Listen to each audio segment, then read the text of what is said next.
Hi, everyone. We're going to start the presentation. If you have any questions, you can feel free to ask them using the chat function, and we'll be happy to go through any questions anyone has at the end of the presentation. Thank you.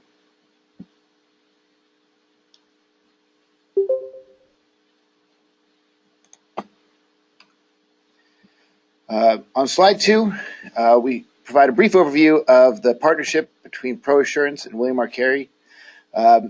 We developed this product to address a unique risk in the healthcare industry regarding cyber insurance and specifically the risk of HIPAA regulations. On slide 3, we provide a brief background on William R. Carey and Company and how we've developed this product. William R. Carey and Company was formed in 1973 as insurance product development specialist representing Lloyd's of London. I myself joined in 2014, and prior to that, I had been an underwriter at AIG. We partnered with some leading underwriters at Lloyd's of London to develop this insurance policy as a comprehensive state-of-the-art cyber insurance solution for the healthcare industry. The underwriters we work with are the thought leaders for the cyber insurance market, and they also provide reinsurance to all of the major U.S. cyber insurance providers. We have the direct access to some of the most creative underwriters, and it's for these reasons that we're able to provide such a unique product. On slide 4, we provide a brief overview of the healthcare industry and why personal health information is among the highest risk of all of the confidential information that's available in the marketplace. From a confidential information perspective, credit card information can be easily replaced. Social security numbers are harder to replace but can be replaced. But a person's personal health information can never be changed. And it's for this reason that it commands the highest amount on the black market. On slide 5, we talk about briefly the cost of a data breach and how it's been reported in 2017. You'll see here that the cost of a data breach on average is pretty high, and when you get to the healthcare industry, it's almost double of what a confidential information unique record is for all other industries. On slide 6, we provide a deeper dive into the risk in the healthcare industry. You can see here that Experian, who are market leaders in the global information services, have shown that the risk for breaches has only been increasing in 2017, with ransomware being one of the top threats. And unfortunately, cyber criminals are only getting better at being able to breach services into the companies. And electronic health records and mobile applications are increasingly targeted and at risk. On slide 7, we provide just a quick overview of some recent breaches. One thing to note, as many people know, the Equifax cyber breach, which recently occurred, the Wall Street Journal estimated the total cost to Equifax would be in excess of $1 billion. There's some estimates saying that Equifax had $250 million in cyber insurance, which meant that they were underinsured for their breach at over $750 million.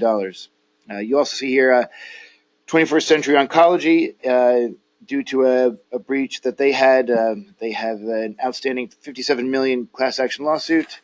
And Centene Corporation, which is a multi-state healthcare services provider, had a very large breach, the monetary value of which has yet to be determined. Slide 8, we provide a regulatory update following the new administration that came into effect at the end of last year. One of the mantras was that they were going to be rolling back many regulations. The one place where they won't be rolling back regulations, however, is HIPAA regulations. And Roger Severino, who heads the Health and Human Services Department in the Office of Civil Rights, which administers the HIPAA regulations, has said that they promise to keep enforcement as a top priority. One of the HIPAA regulations tenets that started in 2016 was that they were going to start random audits. The OCR random audits will not be a result of a security or privacy control failure or breach. One thing to note that many policies require a security control failure or breach to trigger regulatory coverage. One of the highlights of our policy is that we will expand our policy to go beyond a security or privacy breach to also trigger coverage and an allegation of noncompliance, specifically to dovetail with how an OCR random audit might occur. On slide 10, we start getting into the policy that we put together. You know, our point of view, and we're starting to see more and more people paying attention to this in the healthcare field, is that everyone should buy cyber. And if they're going to buy cyber, they'd be better off buying a cyber policy that is specially designed for healthcare and doctors' groups. We see 4 cyber danger areas, and that's how we designed the policy with the people from Lloyd's. Number 1 is the hacker or the employee, first-party claims. The second is the government itself, and we'll explain to you why we feel that way. Number 3 is injured parties, which are third-party claims, and number 4 are the actual insurers who are insuring you for the risk. Number 1, the hacker employee. Again, these are first-party claims. There's a lot of coverage available for these risks. You have to be careful they're not sublimited in the policy. This just lists some of the things that are typically covered in the policy for first-party claims. On slide 11, we get into the area where we've spent a lot of time developing. The area that we're seeing as the second danger area is the government itself. As we've alluded to, there have been quite a few regulatory, Health and Human Services, Office of Civil Rights, HIPAA actions. There have been 17,000 complaints per year, 3,000 corrective actions since 2008, 51 resolution agreements with fines and penalties attached. It's important to understand that any time the government gets involved, the Office of Civil Rights, once they are brought in and find there's a deficiency, then they issue a resolution agreement, which is a way to get all parties to agree to what's going to happen next. This usually involves fines and penalties and also monitoring for 3 to 5 years. These resolution agreements are on the web, on the Health and Human Services website. We've read them all. It's a good thing to do, to go take a look. It'll probably scare you to death. The total levied so far of fines and penalties is $73 million. Average cost per resolution agreement is $1.4 million. And in all of the resolution agreements, we find some verbiage that states a lack of a credible risk assessment as the deficiency that's been highlighted as a reason for fines and penalties. On slide 13, again, to follow through on our second risk area, the government. The HIPAA security rule requires companies to conduct an analysis as needed. Again, every resolution agreement, you can go look at them, has said that you have to conduct a risk analysis at least annually, and that's been one of the problems, but also it has to be credible. And our cyber solution assists insurers with complying with this by including a coal fire systems, which is a worldwide IT consultant compliance company. We provide a HIPAA risk assessment at each policy and renewal at a significantly discounted price. The third danger area, again, is insured parties. These are third-party liability claims. This is where you're being sued for your damage to others for computer security breaches or privacy breaches.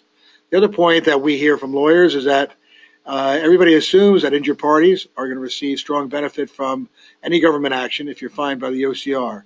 If you're in court and there's a case against you and the plaintiff's attorney said, have you ever been fined or audited by the government for not complying with HIPAA? That's going to hurt you. These are class action lawsuits and also generally include punitive damages. Then the fourth area, which kind of unusual that we look at it this way, but we also see in the cyber area, which is a growing area of risk and a growing area of insurance products. One of our danger areas are the insurers themselves. I think it's very important that all clients and insurers protect themselves against insurers. We're seeing more and more post-claim underwriting. If it's a $5,000 or $50,000 claim, it'll get paid. If it's $1 million claim, Everybody's going to look at the policy wording and the application form and see if you have been telling everybody what has happened. If you, from an application form, we have seen claims denied due to the misrepresentation of a material fact. It's also important that you understand and stay on top of the definition of the breach. On slide 16, we provide a brief overview of how our product works. We have a three-step process for our cyber risk solution. The first part is, the prospective insured completes the application and the initial policy is issued. One of the highlights we have is that we focused on creating a solution that was easy to use, and we can accept any carrier's application. We also have a short form application that is very easy to complete. Our initial policy also provides a very broad wording. The second part of our solution is we include within our package facilitated HIPAA risk assessment, which is conducted by Coalfire Systems, which is they are a leading international IT compliance firm. And following the completion of the facilitated HIPAA risk assessment, we issue an enhancement endorsement that includes coverages that are not available from other carriers, which we will explain later on in the presentation. On slide 17, we provide the coverage, brief overview of the coverages that we provide in our base form. The multimedia insurance module covers liability from a breach, such as a copyright on a website, plagiarism, and defamation. The security and privacy liability insurance covers liability to employees and customers whose confidential information that the insured has in their carrier custody control is potentially breached following a security or privacy breach. This covers the insured's liability for a class action lawsuit, includes both legal expenses and any monetary award, including potential punitive damages. The next area that we have coverage for is provides coverage for costs incurred following a breach, including the costs of customer notification and support, providing credit monitoring services to customers whose confidential information was potentially compromised, hiring a forensic investigator to determine how a breach occurred, and the cost to hire a public relations firm to stay ahead of any negative press following a breach. Our data recovery and loss of business income covers an insured if their computer systems are unusable following a security or privacy breach, including a denial of service attack and related system malfunctions. This also assists the insured in recollecting, restoring, or recovering lost data that's a result of a breach. One thing we like to note is that our farm also provides coverage for a dependent business interruption loss. This is going to be when a third party that you rely upon for your day-to-day operations goes down for whatever reason. This could be a client portal provider or an internet service provider. Our policy provides coverage at the full policy limit if you're unable to operate due to this third-party service provider going down that you depend upon to conduct business. The regulatory defense coverage assists with the cost to comply with any regulatory action following a data breach or a security privacy breach, and as well as allegations of noncompliance once you receive the HIPAA enhancement endorsement. This also provides monetary support for the regulatory fines and penalties following a breach. The last of our standard coverages is for cyber extortion, and this includes payments of ransom monies to secure the return of data. This is one of the most common types of cyber extortion, which is ransomware. And this is when a malicious third party gains access to your system and freezes your computer systems, holding it ransom until you can pay a third party to unlock the system. If this third party is able to install a ransomware application, what some people don't realize, or entities, is that this could also lead to them being able to access confidential information that is held on the computer or computer systems. Slide 18, we provide a brief overview of how the HIPAA facilitated risk assessment works. In conjunction with the issuance of the base cyber form, we provide this HIPAA facilitated risk assessment, which has been designed in conjunction with Coalfire Systems, who are IT leading compliance experts, and Lloyd's of London. The assessment is a proprietary, heavily discounted program and assists with the insured's being HIPAA compliant. The process includes an IT official from the insured completing a HIPAA compliance assessment, and the Coalfire Systems has IT consultants who are ready to help throughout the process. The process takes a few hours and is conducted through a web portal, which is administered by Coalfire. Once all the compliance indicators have been identified, the a passing grade is issued, and a professional 24-page report is generated by Coalfire. So far, 100% of our insureds have received a passing grade. The process is relatively unobtrusive. We have completed several of these applications, and they've all been received extremely well. In addition to the report being generated following the passing grade, we immediately issue a HIPAA facilitated assessment completion endorsement at no extra cost. Slide 19 and 20, we provide a brief overview of the major enhancements that are provided by this endorsement. The first enhancement is coverage for regulatory fines, penalties, and expenses. Whether breach occurred or not, all other forms in the marketplace are dependent upon a breach occurring. The way we have addressed this issue is that this endorsement will expand the definition to include allegations of noncompliance by a regulatory agency. As we said earlier, this dovetails directly with the directive by the OCR that they will be conducting random audits. These audits are conducted directly by the OCR and are not dependent upon a breach occurring, which is the standard on all other cyber policies. The second enhancement amends the form so that the insurance coverage cannot be denied on the basis of a misrepresentation in the application regarding HIPAA compliance. We've seen an increasing number of reports of some major carriers denying coverage for cyber claims with the basis of denial being that the insured misrepresented the level of their security controls on the application. This enhancement guarantees that all information that was confirmed in the HIPAA assessment cannot be used as a basis for denial of coverage. The third enhancement that we provide is that the policy will be amended to provide a renewal premium refund of 10% if the policyholder had no claims during the prior policy period. And then the fourth major enhancement provided by this policy amends the policy to provide coverage explicitly for bodily injury that occurs due to a computer security breach or privacy breach to the extent that the insured is legally liable. To our knowledge, this coverage is currently unavailable on all other cyber policies in the marketplace. One of the big questions we always get is how a cybersecurity breach could result in bodily injury. The answer to this deals with the growing threat of the Internet of Things. The Internet of Things is the fact that nearly all electronic devices are somewhat connected to the Internet, and as a result are just as susceptible to a security breach as a laptop or a smartphone. Cybersecurity experts, along with the FBI, have found that devices such as a defibrillatory device or an implantable pacemaker, among other electronic devices, can be easily exploitable by hackers and cybercriminals. Several reports have come out stating that in general, the cybersecurity in a medical device is similar to that of a personal computer around the turn of the millennium, which is to say that it's not very effective in preventing access by an unwanted third party. On slide 22, we provide some additional enhancements that we have in our policy. Our policy provides the ability to pay on behalf of, meaning that our policy can step in and you don't have to have any reimbursement of fees. We also have no restriction on service providers that you want to use for many of the services that are provided by the policy following a breach. We can provide full service hands-off coverage for all insuring agreements, and we can use any third-party providers that the insured prefers, as well as we have a full panel of third-party service providers.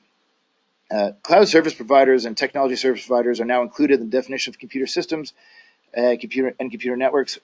This means that all data that is held by third parties on your behalf is protected by the full limit of the policy.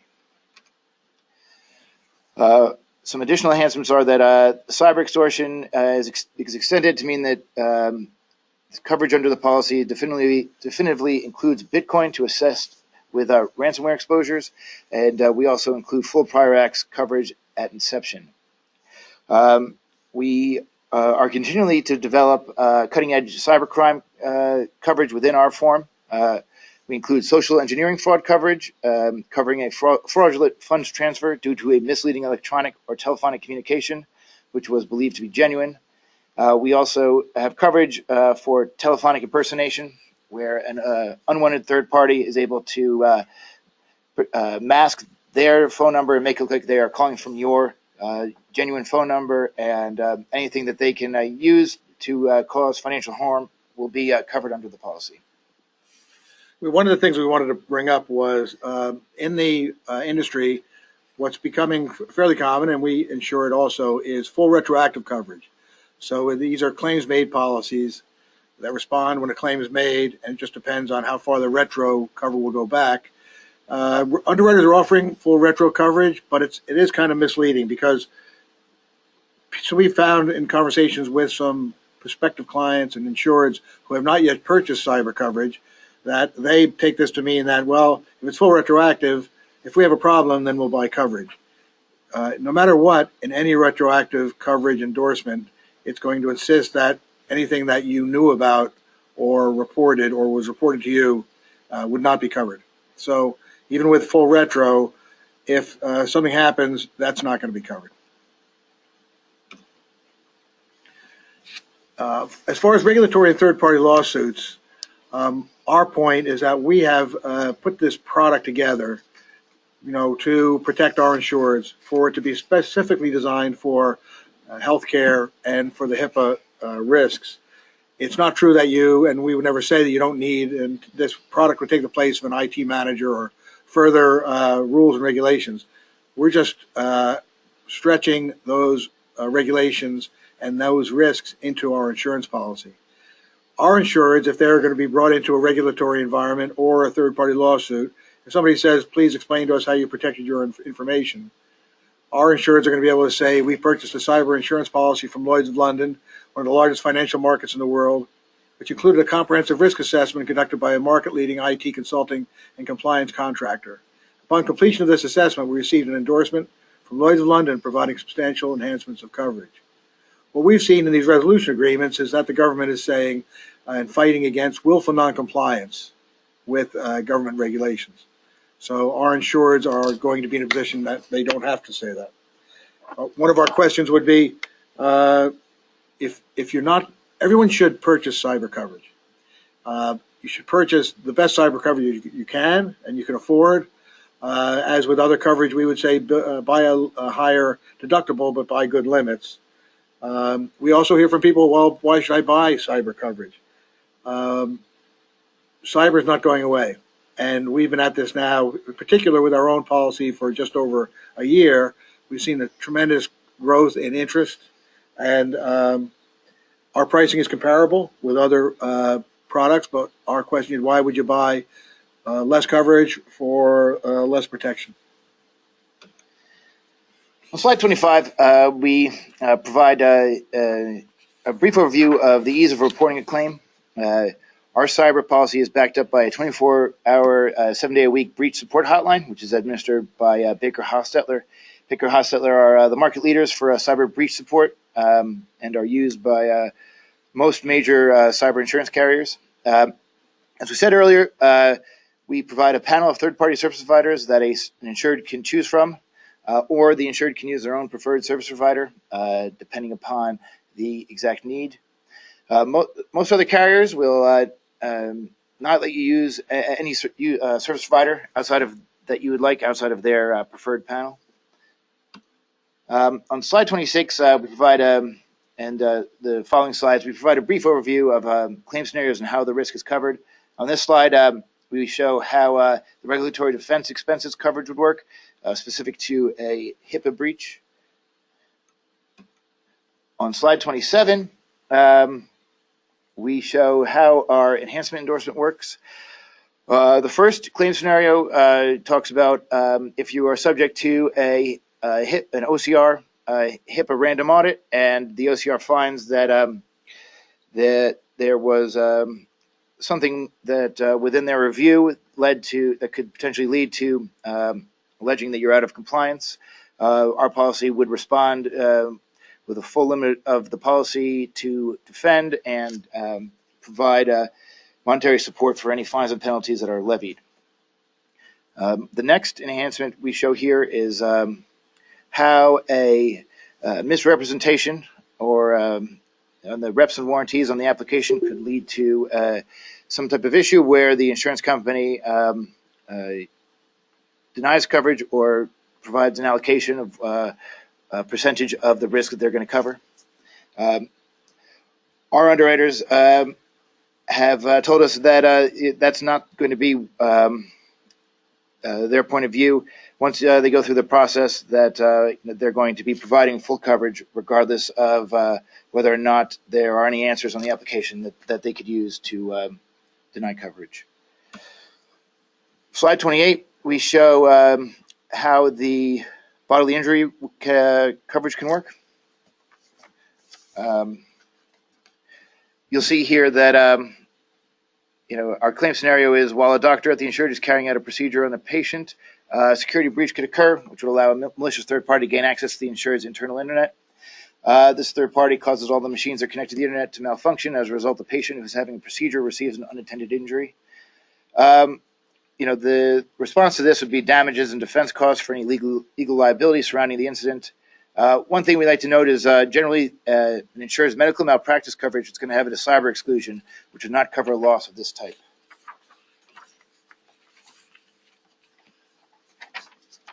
On page 29, we look into some of the status of existing sales. What we're finding is that not all cyber contracts are the same. As of November 2017, we have seen over a 50% sales success on accounts that we've quoted. We always seem to get a positive result when the broker and the insured understand the benefits of the policy. We are happy to provide webinars for brokers or insureds at any time to explain how the product works. In addition to webinars, just conference calls where we can have a give and take. We have sold our product to existing clients who have existing cyber coverage, also to existing clients of a broker that have no cyber coverage, and we've converted those people. And we've also helped brokers gain access to new clients by using our product, which no one else has an availability to break into the account. So that's happened for our brokers. Again, we're available for broker and insured webinars or conference calls. This is just an idea of just some example of 4 accounts we wrote in October. So in October, we wrote a 90-doctor group, a health system with 1 hospital and 11 satellite clinics, including employed doctors. Also a health system with 10 hospitals, including doctors, and a health system with 1 hospital and 5 clinics. So we've bound 4 hospitals in the past 30 days. So people are paying attention to the product. We've been doing a lot of these webinars and conference calls and personal meetings, and no one has said to us, yeah, I know all about that. People have always said, well, that's really interesting. Tell me more about that. So we would ask you to take a good look at our product, because we're finding that when people take a look at it and understand it, they buy it. On slide 31, we just provide a little wrap-up of what our solution provides that other carriers don't. We have provide the allegations of noncompliance as a trigger for regulatory coverage. Misrepresentations made in the application cannot be used as a basis for denial of coverage if they were confirmed within the HIPAA assessment. The HIPAA assessment is a 24-page document, and it's pretty comprehensive, so there's a lot there. We also provide a 10% premium refund if the insured was claims-free. Explicit bodily injury coverage due to a security or privacy breach. Provide full prior acts coverage at inception of the policy. The ability to use whichever third-party service provider you'd like following a breach. No sublimits for coverage for the base insuring agreements, including full policy limits for a dependent business interruption. Provide cutting-edge cyber crime coverages that we are continually updating. Provide the HIPAA risk assessment and professional 24-page report. On slide 32, we're just trying to come to a conclusion on our webinar. We appreciate you taking the time to listen. You can imagine that product that took us a year to put together with Coal Fire Systems and ourselves and Lloyd's of London and Pro Assurance. Difficult to get everything out in 30 minutes. Once again, our biggest situation currently is that we're getting positive results when people understand what we're trying to do. Cyber risk is not going away. It's only getting more intense. You might want to start the conversation with a superior or with a potential insured or an existing insured and say, do you understand how bodily injury can happen from a cyber event? We've had to explain that very often to prospects, and that's something that our coverage has, one of the many things that we have that nobody else has. Again, our product can help existing clients with existing cyber coverage, to fortify your relationship. Existing clients with no cyber coverage. Somebody's going to talk to people, existing clients, about cyber coverage. We get 10 emails a day on different webinars. Also on a penetration product for new clients. Again, our staff is available at any time for questions, advice, including webinars or conference calls for brokers or insurers, which we find very helpful. And thank you very much for taking the time to attend our webinar. If anyone has any questions, please use the chat function. You type anything and we'd be happy to answer them. At this time, we don't have any questions, so we will be ending this webinar. We'll be sending out a copy of our presentation to all attendees, along with some additional material, and we're always available for any calls or any questions. Thank you very much. Bye.